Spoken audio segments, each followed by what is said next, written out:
Hi, my name is Karen Golden Oronte, here with the Cohasset Historical Society for Living Histories. Today I have the opportunity to speak to Daphne Golden Glassman and her niece Meredith Golden. And I have to say, all through high school, no, I'm not related to Meredith Golden.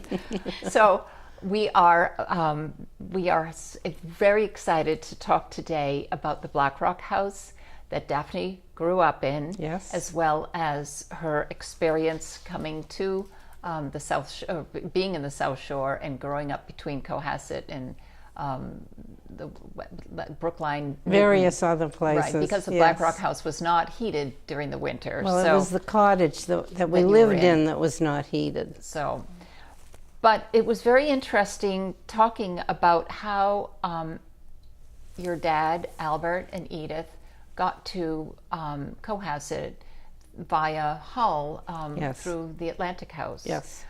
But the whole story of Albert growing up, graduating high school at the age of 15, and then having to really go right to work because his dad had passed away young. If you could tell us that story and then how ultimately you all ended up here in Cohasset. Well, he had to support his family, which included his mother, his sister, his two brothers, and he was supposed to go to college, but he had to go to work to support them. And the story goes that he saw my mother when she was 12 years old, and he said, "I'm going to marry her someday," and he did.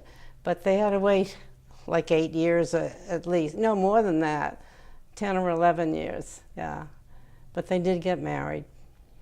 And then he purchased some property in Boston before coming. Oh, he had a few things going for him in Boston. He had an Italian restaurant that is wonderful. I was taking Italian lessons in Florida and told the teacher that my father had an Italian restaurant, and he said he had been there.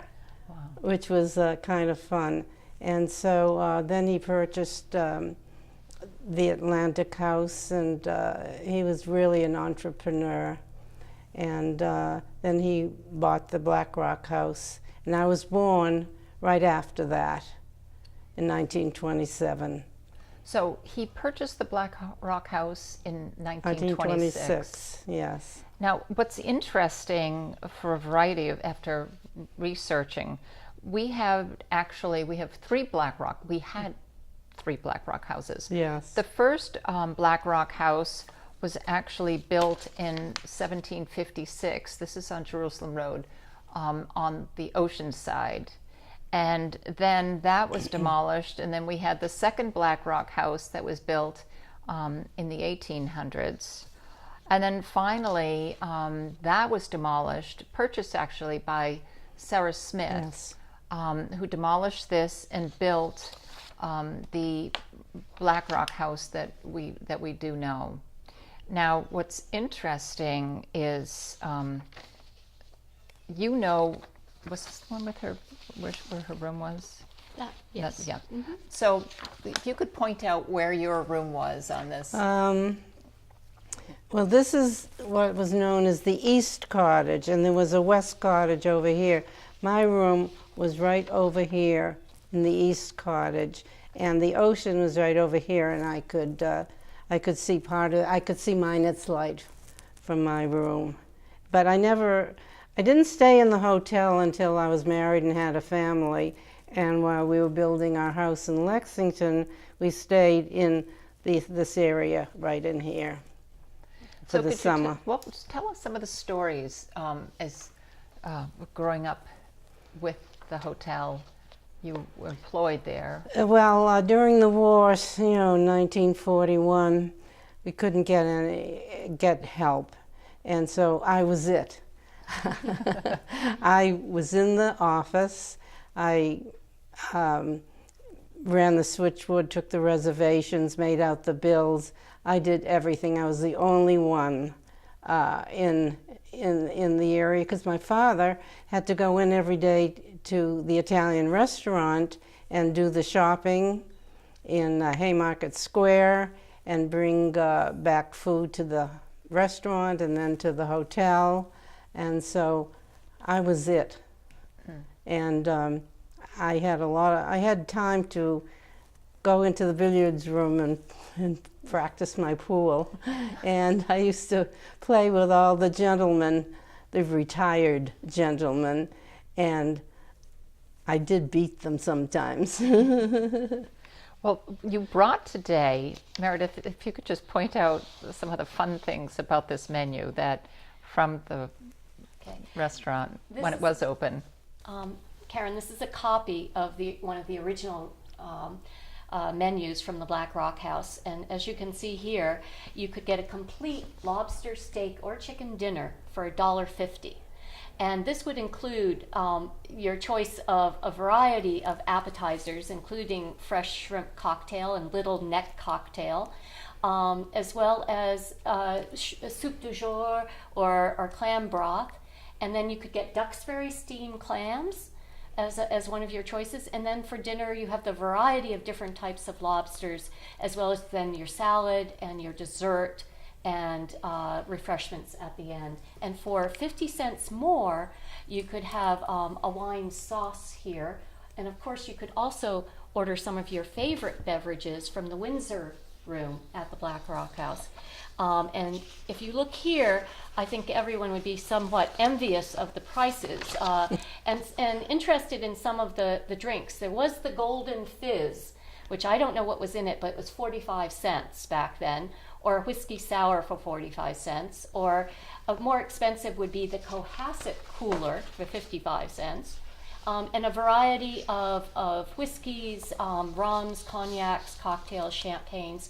I have to say that my grandfather and his oldest son, William Golden, actually had a lot of connections over in Europe with wineries and with different establishments, and they had direct connections on whiskeys over there as well. And they were a distributor for some of these in the Boston area, and no one else could get these very high Scotch whiskey. So it was an interesting. They had kind of covered the whole gamut from the food to the drinks, etc.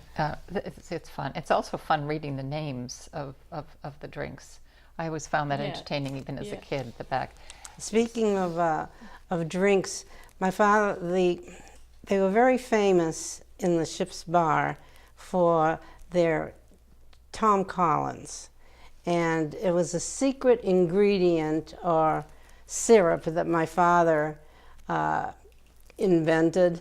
And he used to make it in the kitchen of our house.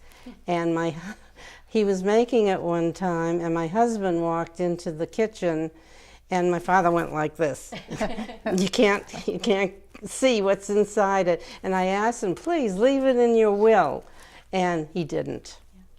Yeah. He also didn't leave the recipe for his very famous Italian spaghetti sauce. The marinara sauce. Which he used to serve in was fabulous. At the Old Venice in Boston. I know. He was fluent in Italian as well, wow. So he was right beside the cooks. My husband also witnessed an argument between my father and the chef, who was Italian, all in Italian.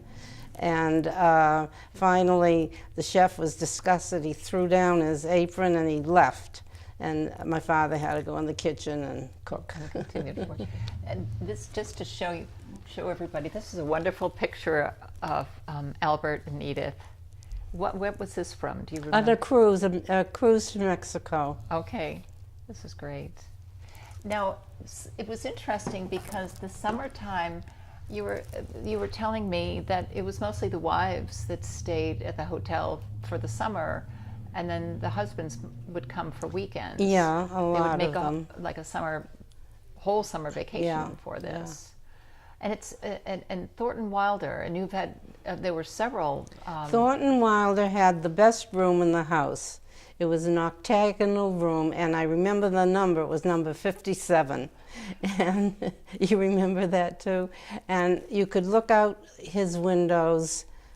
It was windows all around, from Minus light over here to the Boston light over here. And he would, he wrote a lot. I think he even wrote part of our town there. And but he'd always look up and watch the ocean and its movements.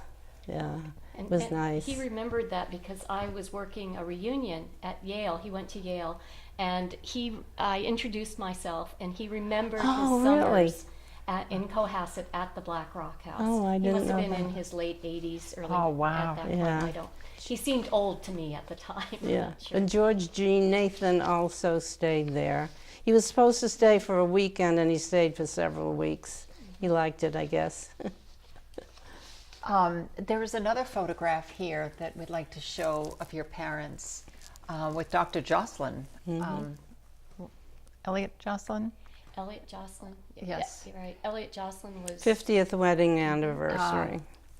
he was the physician for Albert, but also I believe a close friend in some ways. And he was the first physician in the U.S. to specialize in diabetes, and my grandfather was one of the first patients of his. And Dr. Jocelyn believed that there should be a three-pronged approach to diabetes, and that included the insulin, but also exercise and diet. And that was quite revolutionary at the time, and it set the stage for treating diabetes across the country and the world. Today, Yeah, Today. too. still, right?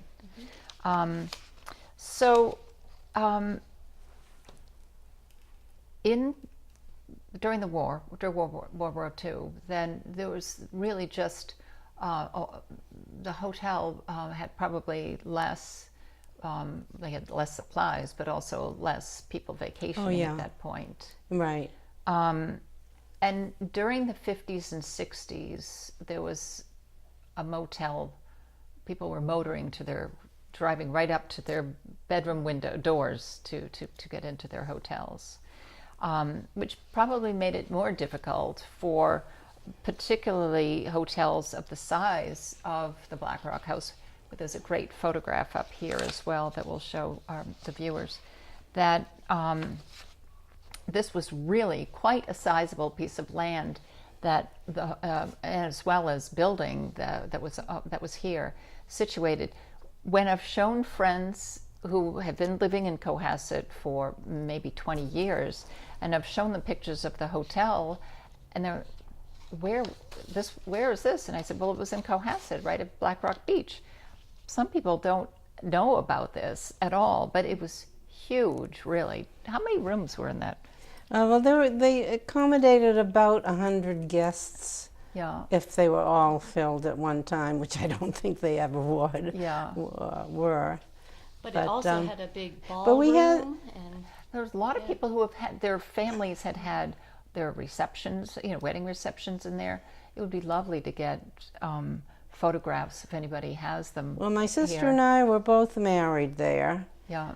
In what was called the Ladies' Lounge, right in front of a big fireplace, and decorated beautifully with flowers in an aisle, and in the dining room was the reception, and it was very lovely. And we came down a big staircase, like in the movies.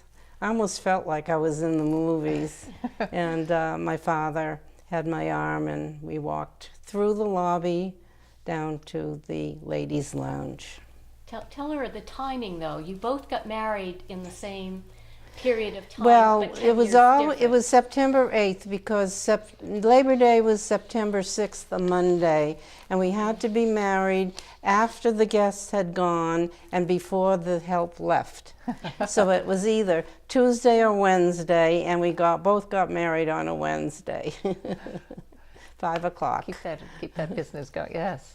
And actually, Daphne has a film of her wedding, which I was quite surprised that back in. Were we able to get that on and disc? we have it on disc. Oh, and that's we have fun. probably can have some shorts from that. So. Well, it's interesting in searching land records of the Black Rock House. It, it's in many, going through the history of the purchasing of the Black Rock House, back to, the 1700s and the 1800s. We're going to have to get copies of these handwritten deeds that are really quite fascinating, because everything is in rods and et cetera, et cetera. But so we'll have to get those to put them on file here, because it's such an amazing part of Cohasset's history. This quite building. a landmark. Yes, absolutely. And I also wanted to point out that now your brother Bill, which is Meredith's dad, Irwin, actually. I mean Irwin. Sorry, I keep calling was, Bill Irwin and etc. Yeah, my brother is Bill, but also his older brother was Bill, and that's his older brother actually escaped from the area, went to school in Europe, and then went out to Hollywood. But my father, Irwin M. Golden, stayed and helped his father with all his enterprises, as well as establishing a law practice. Yeah, he also had a liquor store in Boston, and the boys had to work there. Not the girls, but the boys had to work there. And so actually my father went to Yale undergraduate and graduated in 1933, and then he went to Harvard Law School. And something I didn't know till my dad was in his 90s was that he never attended classes at Harvard, because he was responsible for opening the liquor store in Boston. So he had a good friend that took wonderful notes, and he graduated from Harvard Law, and then his sister, Dorothy, Daphne's older sister, went to BU Law School, and she also graduated, I believe, in 1936 or 1937. And he studied with her for the bar exam, and they both passed with flying colors, the bar exam. So. That's pretty fun. That's fun. And he divulged that. And he appreciated his sister's help. He said she's the one that got all the honors, actually, in school, and she helped him through at the bar. That's great. So now Albert and Irwin were together working at the hotel into the 60s, and this was at a time where there were restrictions, fire codes, etc., that needed to be implemented in this large building that were very costly to consider. That's right.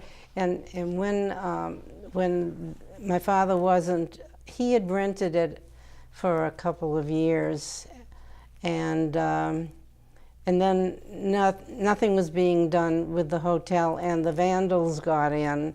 And they broke mirrors, they tore apart pillows, and the feathers were all over the place, and it was a terrible mess. And they actually razor blade a lot of the pool tables. They were gorgeous, gorgeous pool tables there, and it was very sad. I mean, to see it decline like that. But I think that the real decline came from what you had said, with the motels being very popular, and also that you have to remember there used to be a train that would come from Boston down through Cohasset, and we have it again. Right. But there was a period of time in the 50s and 60s and 70s when there was no train.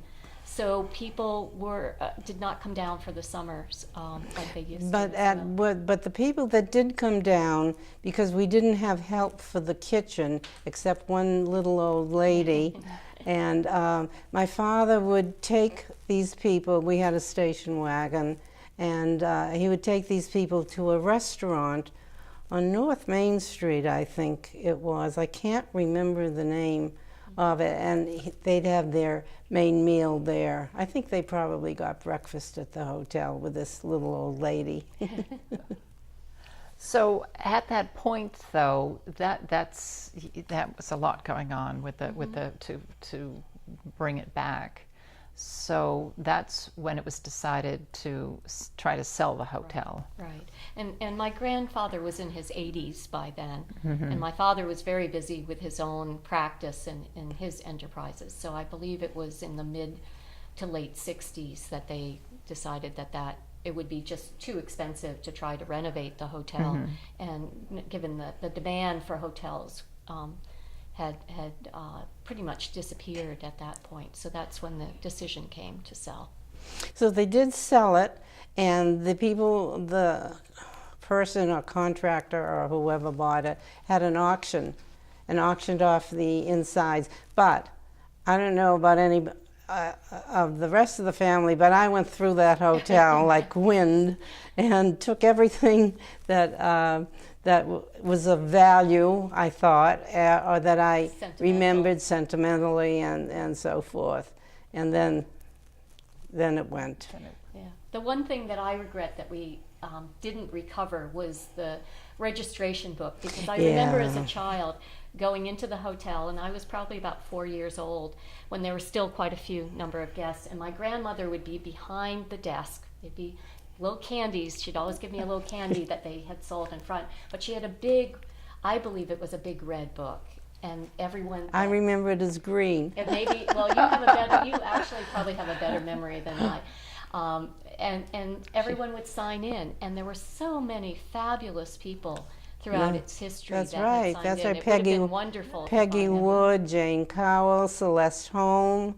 I remember talking to Celeste Holm on the big porch near the driveway. Nice lady, and many of the old-timey screen actresses and actors. And part of that might have been due to the fact that my grandmother's uncle, Hiram Abrams, Hiram Abrams, actually founded United Artists in California. And he had a number of actor friends. I have a photo at home of him with Mary Pickford and with Douglas Fairbanks. That's right. And so I think there was that connection. The word got out that this was a nice place. Recommended place to go to.